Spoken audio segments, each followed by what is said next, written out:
Hello, and welcome to Session 10, Adolescent Literacy in a 21st Century Learning Environment. Our content objectives for this week: following lecture, you should be able to discuss 21st century literacies in relation to technological tools and new ways of interactions with text, and you should be able to communicate at least one new possibility, necessary skill, and potential challenge inherent in 21st century literacy-based learning environments. So let's begin with technology as a set of tools. Technology is a powerful set of tools, as you know, and we'll be talking this week about tech as a tool, as an instructional tool. But here are some of the examples of tech tools that you may see in a classroom near you. In addition to using technology for general instruction, technology can also be used for differentiation. And here are some of the ways how. One of the ways you can use technology to differentiate is by assigning different websites covering similar content at different reading levels. So you can use a jigsaw and give different groups, different websites related to the same content that you're covering as a means of differentiation to allow for students to access that information but at different reading levels. Technology can also be used to give primary language support sites for English language learners. Obviously, you can't vet these sites if you don't speak the primary language of the English language learner, but you can use clues like text density, how big the font is, whether there are a lot of pictures to see whether it might be accessible for students who are language learners. And this is especially important for language learners who have had some background in the academic content area in their home language. Nonlinear and hypertext allows students to explore according to their interests and needs. So part of differentiation is that it's different for each student, or it's different for students according to their needs. And when you have nonlinear or hypertext, it allows students to explore links and not necessarily have the same reading of a text, but they can go and click based on what their interests are, or you can highlight a word sometimes in Kindles or e-readers and it'll give you the definition. Not everybody will need that definition, but some students might.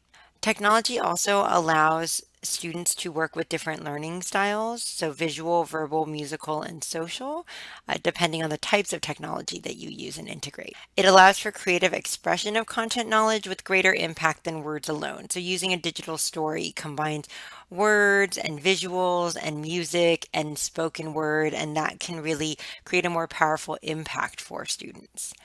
And finally, the flipped format can allow students to access lectures at their own pace, have them as resources and references for later, just as this course has shown.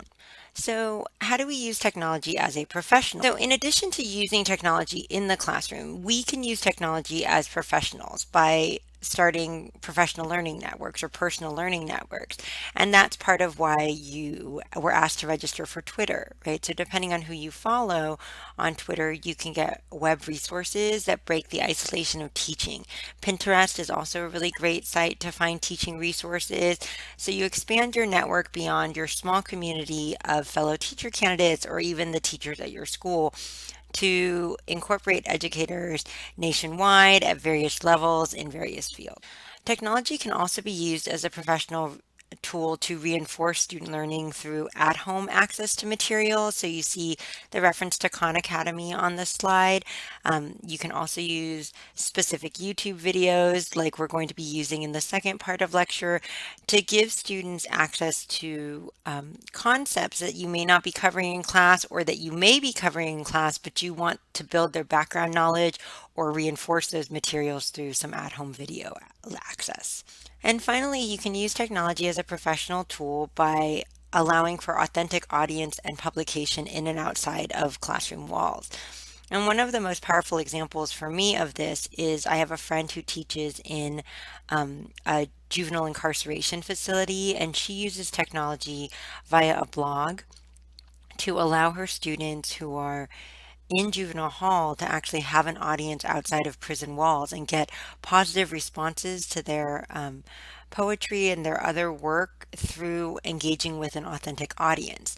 Now, you don't have to be in a situation as unique as this to engage students in a similar way, right? So using QR codes that allow students to publish their work more broadly, or using blogs, or using safe social media sites for students can be ways for them to authentically engage, not just within the classroom, but beyond the classroom.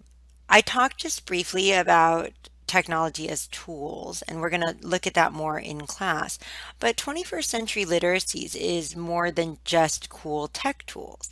It's also about a different form of literacy. There is this concept in literacy studies called new literacies, and that incorporates multimodalities. The term a new literacy was first coined by Paul Valinsky in 1990, and it was talking about literate practices based on inquiry and choice rather than right answers and regurgitation. However, a lot of times new literacies are talked about in terms of 21st century literacies. So, Street and the New London Group talk about new literacies as incorporating multiple forms of literacy at the same time. So, in this case, literacy is a situated social practice, and new literacies include varied forms of literacy, not just reading and writing a traditional text that's printed. And these include but are not limited to critical literacy, so the ways that we understand how literacy is positioned within the world and by the author, and how the perspectives we can start questioning them, and we'll talk about that in a couple weeks. Digital literacy, so the way that we're able to navigate and understand how to use particular digital tools.